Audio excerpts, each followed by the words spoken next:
Hello friends, in our previous video we learnt about the upstream and downstream motion of the boat. Moving forward, we'll solve a few problems on the motion of a car. The principles of distance, time and speed will be used here, and we will be using quadratic equations to solve this problem. Don't forget to subscribe the channel. Grasp and Learn is all about making mathematical concepts very easy for you all. So please do subscribe and follow to get more such interesting videos. To solve any such problems related to a car, all we need to remember is distance is always equal to speed into time. So don't forget this important formula and the problem will get very easy for you all. So now let's look into the question that we have. A car covers a distance of 400 km at a certain speed. Had the speed been 12 km per hour more, the time taken for the journey would have been 1 hour 40 minutes less. Find the original speed of the car. So there are two scenarios over here. Let's look into them one by one.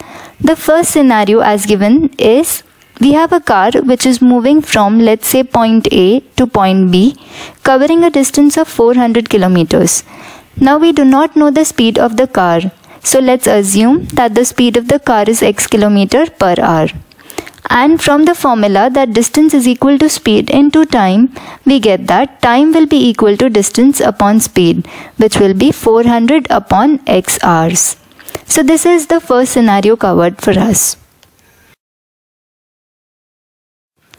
So now we have the second scenario wherein the same car is covering the same distance but with an increased speed. The speed now is increased by 12 km per hour. So of course the time required will be less, which is 1 hour 40 minutes lesser than the time required earlier at the original speed. So we have a car which is again covering the same distance of 400 km traveling from point A to point B. But now the speed is x plus 12 km per hour, where x is the original speed and 12 is the increased speed. So now the time required as per the formula, that is distance upon speed, will be 400 upon x plus 12 hours. Now let's look into the solution for this problem. We have two situations over here. The original situation being distance given as 400 kilometers. Speed we do not know, so we've assumed it to be x kilometers per hour. Therefore time becomes 400 upon x hours.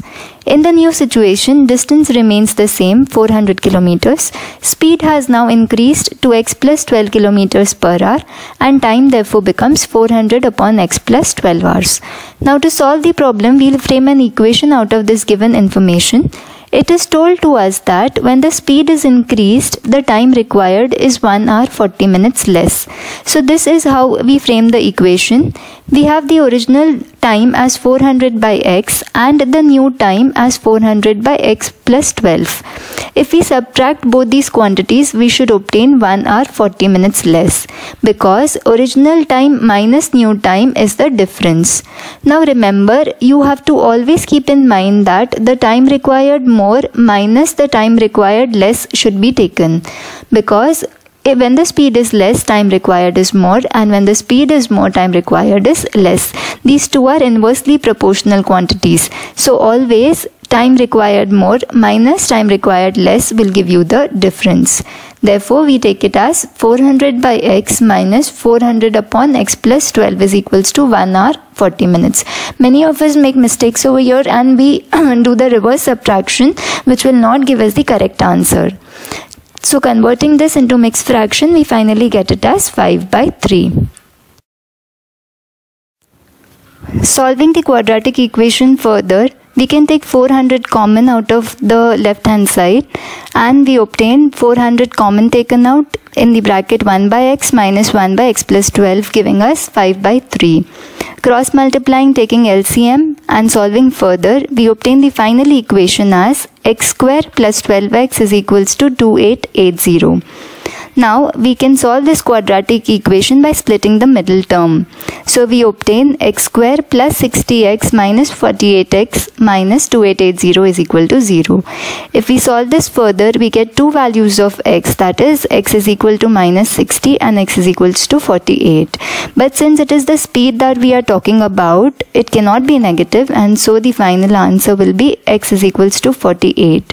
Therefore, the original speed of the car will be 48 kilometers per hour. Hope you've enjoyed this and liked the video and understood how speed of the car can be calculated using various principles of distance, time and speed and quadratic equations. Do subscribe and follow us to get many such more interesting concepts solved easily. Thank you.